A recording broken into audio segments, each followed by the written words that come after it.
Hello my fellow Bloodline members, it is I, the Silvering Dragon again, and today we're gonna be doing an in-depth explanation of chapter 90 titled Sacrifice. It is a recent chapter, so spoilers will be here since we are dealing with the manga. We pick up the chapter where chapter 89 left. We see Chizeka trying to save Bagram's life after Bagram was slashed by the ageless swordsman. We see Chizeka's thinking about teleporting Bagram somewhere safe so that he can heal him without worrying about them being attacked. But he noticed that they don't have enough time to do that, so he has to heal Bagram right there and then. And he activates his healing magic cycle and realized that his wounds refused to heal, although his hearts are still intact.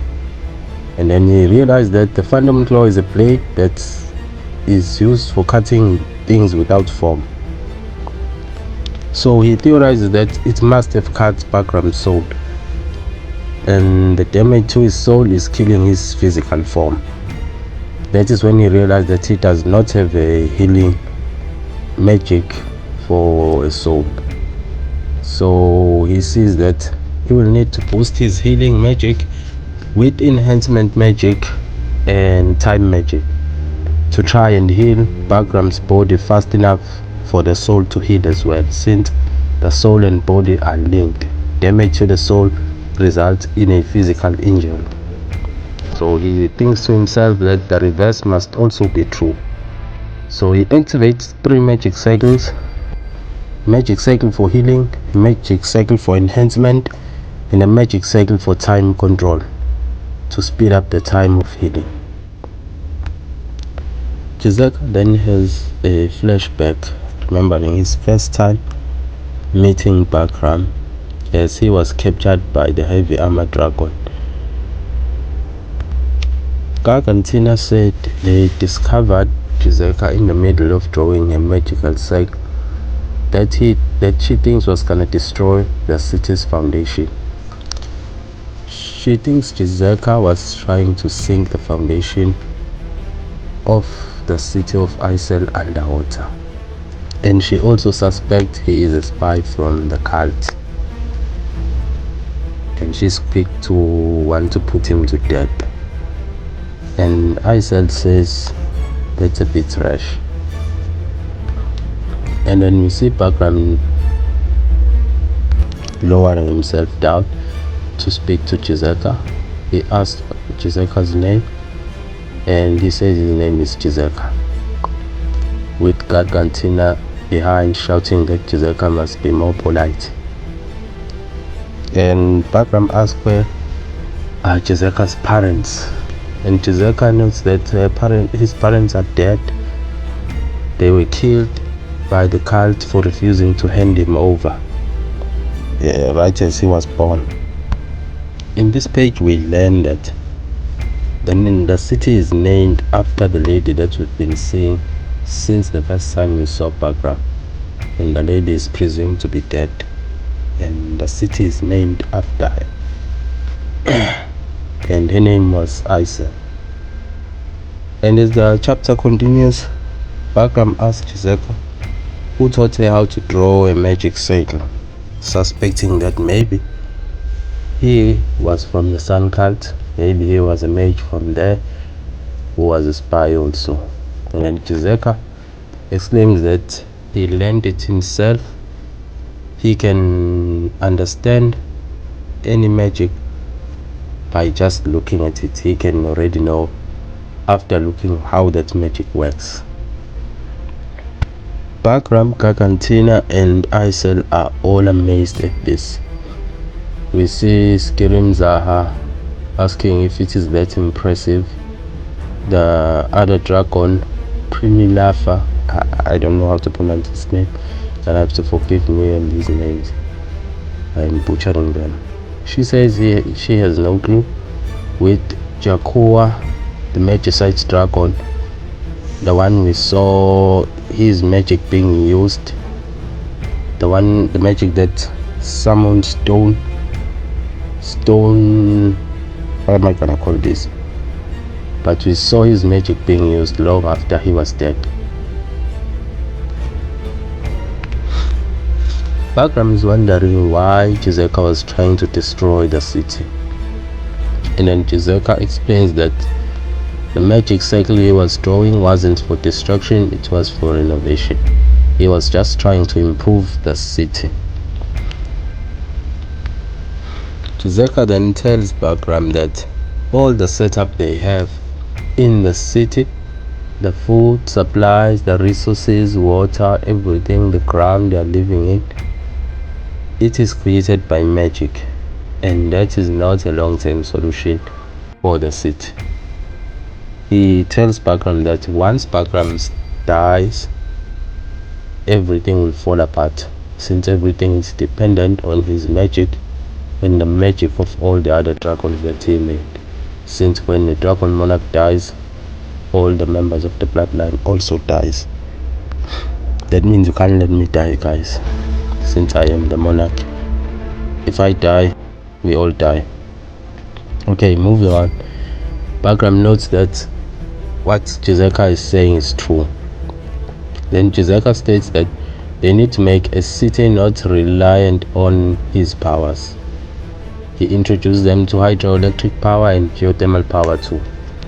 And he tells them that they will need magic cycles to supplement their power generation, but eventually they will have to leave their reliance on magic. He also tells the other dragons to learn to use their magic not just for fighting, but for other things useful that can help the city improve. Bagram is impressed by this, and he asks to let Jizeka join his bloodline. But he notes that he only accepts adults only, but he wanted to make an exception for Jizeka since he saw his genius. Jizeka refuses this offer for an obvious reason, that when Bagram dies, every other dragon that was made by him will also follow. And Bagram also notes that Jizeka is a demi-dragon by Jizeka's eyes. Demi-dragons, we learn that demi-dragons are humans who are born with the features and characteristics of dragons, but they are not dragons. Some can even look or relate to powerful members of bloodlines, while they themselves do not belong in any bloodline. They are born of humans, but they look like dragons. They can have a dragon arm, dragon eyes, some have tails, some can completely transform to dragons. Those with a huge magical power are born with features of dragons. Moving on, Jizeka exclaims that since Bagram claims that the city is the last place for humanity, the city should survive long after Bagram is dead. That is why he is trying to implement a solution to their reliance on magic, so that when the other dragons are gone, the city can still stand without the use of magic. And that is why he refused to accept the blood of Jizeka, so that he can survive and take care of the city in case anything happens to Bagram. Bagram is amused at this, and he laughs with Gargantina, noting that Bagram laughed. Jizeka is asking what's so funny. We see Bagram commanding the ropes to set Jizeka free, and the ropes untie themselves. This is also where we see how potent Bagram's magic is. Any and all things that he says must come to pass, no matter what they are. Bagram stands up and tells Jizeka that he wants Jizeka to join his bloodline of Roars, even as a normal human. He wants Jizeka to help them create a city that survives long after his death.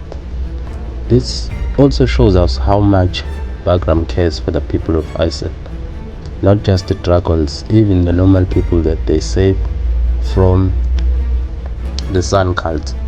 He cares about them so much that even if the bloodline were to fall, he still wants the people to survive somehow and continue living there underground, even without him. We see all the dragons with Jizeka preparing to create all the things that they were discussing: hydroelectric power and plants using magic from the flower dragon that we were introduced earlier. And we see Jizeka helping there as well. We also see them all standing outside looking at the city that is prospering under these new developments. As Bagram is laying down there, approaching death closer and closer, he notes that their vision of a city not reliant on magic has come to pass. Isel will continue even without its king. Jizeka though is worried and says that is not okay. It's not about Isel. They still need Bagram to lead the city. We then move to the next page where we see the rocks cracking and something is about to come out. Then boom, some objects come flying out, and then we see that it's Ragna and Silver Corpse who went down to destroy the gravity magic circle, the huge gravity magic circle that was created under the city. Ragna comes out looking like a total menace with shadow all over his face. The author is trying by all means to make Ragna look as terrifying as possible. And like a total menace that he is, as soon as he comes out, he is looking for the King of Roars, asking where is the King of Roars. We then see the two sibling dragons who have surrounded the area with a swarm of dragons to protect the place where Bagram is being healed. We see them realizing Ragna has come back, and the flow control dragon reaches out to his sis for her to grab his hand, and the sister grabs his hand. They think back to that first time meeting Bagram. They were small kids. The younger boy was crying and the girl was holding his brother. They also say that they will protect their king while holding hands. And we can also guess that maybe here this is where they link their magic, because the other dragon is capable of forming a magic link, while the other dragon is capable of producing a huge number of swarms and a huge number of small dragons and medium dragons. We see the mist dragon there thinking about something. Then he takes off running, and we see that he's thinking about Arya, who captured the Sun Saint and then who was taking off with the Sun Saint, presumably taking the Sun Saint into the city of Amen to get him healed somehow. I don't know if he can survive being cut like that. Just now he's just the left side of his chest, and most of his head is still intact. Maybe they can still heal him in the city. But we see that Arya is rushing into the city to try and do something to get the Sun Saint healed. We see the Mist Dragon remembering this, having a flashback of Arya, maybe back by the time where Arya was still living with them. And then we cut to the fight between the two members of the Bloodline of Roars, Ageless Swordsman and the Moonclaw Dragon. The Moonclaw Dragon stabs himself in the heart with his blade, with Lee Hakuren wondering what is he doing.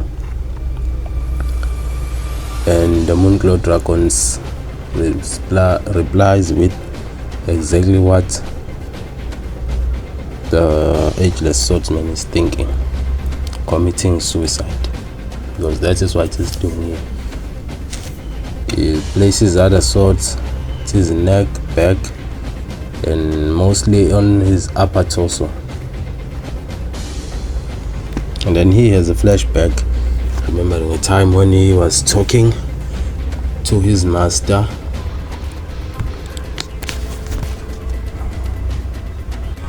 Remembering a time when he was talking to his master, Gilzea, the Severing Dragon. And Gilzea is talking about the abilities of the Moonclaw, that it can't be that it can only double along with Zaha's doubles, that the blade has to have another function, maybe like double twice the number of clones he can make, or some other support function. But Zaha says to his master that even if he can double the number of swords, will that make Gilzea sweat, or will it just make no difference? And then we see Gilzea saying nope, it wouldn't do any different in the training they were doing. And in the training we see that Zaha is sweating while there are slashes to the ground next to him, while Gilzea is just sitting still and chill. Nothing, it's not even like he's fighting anyone. Zaha also says that Gilzea shouldn't worry about it, since his Moonclaw has a secret power, but this power only activates at the moment of his death. And in exchange for that, he guarantees that its ability will be something really special. We see Gilzea not impressed, saying that that is not something to brag about. An ability that only activates after you've lost, when the claws should already stand at the peak of power. We see that Gilzea is somehow annoyed about this, since she thinks very highly of the claws that she made. We then move on to the next page, where we see Zaha finishing the job. He cuts himself into many pieces. His head cuts it twice, and his body cuts his body into many pieces. And we see him acknowledging the ageless swordsman, that the ageless swordsman had more talent than him, and he has also had a lot of time to train with the sword, and he respects him for being a fellow practitioner who dedicated himself to the blade. And that said, this is the last, and a pool with a lot of blood being splashed on the ground. And then we see the blade sinking down and more blood rolling from it to the ground. The ageless swordsman is just amazed at this, since he doesn't know what is about to happen with this suicide. From the pool of blood, we see dark figures emerging. First the head, then entire bodies. Dark shadowy figures. And these figures seem to resemble Zaha's appearance. And he says, today will be your last, to the ageless swordsman. We move to the next page, where we see many clones, more than what Zaha was originally said to be capable of producing, surrounding the ageless swordsman. And this technique, he calls it shadow burial, twin sinking moon. This seems like a last resort technique which he will sacrifice his life to do, all in an attempt to stop the ageless swordsman from finishing off their king, who is laying down there trying to be healed. We see the ageless swordsman smiling as he's about to enjoy a very, very good battle, since fighting that many clones of Zaha seems to be almost the challenge he was waiting for, because all the clones before this, no matter how much they were, he just blitzed them and moved on like they were not even there. Maybe these ones will be enough of a challenge for him. We are also hoping that this is not the last we see of the Ageless Swordsman. We still need to see how far does his power go, since he can cut souls. Will that make him like an overpowered character who can kill any dragon monarch, like maybe, or any second seat, since he is the second seat of the Claw bloodline? Will he be able to kill the machine dragon, something like that? We are looking forward to see more of the Ageless Swordsman. We've only seen him fight once, and he is said to be the greatest of miracles, greater than the Sun Saint, greater than the Silver Sword Saint. So we need to see more of him fighting. The author then tells us that the battle over Amen enters the final minute, as we see Ragna preparing to fight a swarm of dragons who are linked by the magic that creates a magic link between dragons, so that they behave as one huge wave. We also see Arya carrying the remains of the Sun Saint and speeding presumably towards the city of Amen. We also see the Mist Dragon running after her, with the mist following him. And that is where the chapter ends. And I'm pretty sure most of us thought that we were gonna go on a break, but there is no announcement that tells us about any break coming anytime soon. So we are waiting for our next chapter on February, and we can see how this battle ends. If you made it to this point in the video, that means you obviously liked the video. Please like and subscribe, and also tell us your prediction in the comment section of what can be happening on the next chapter. Will Ragnar fail? Will Arya not be able to reach the city of Amen? Will Bagram die? What is going to happen?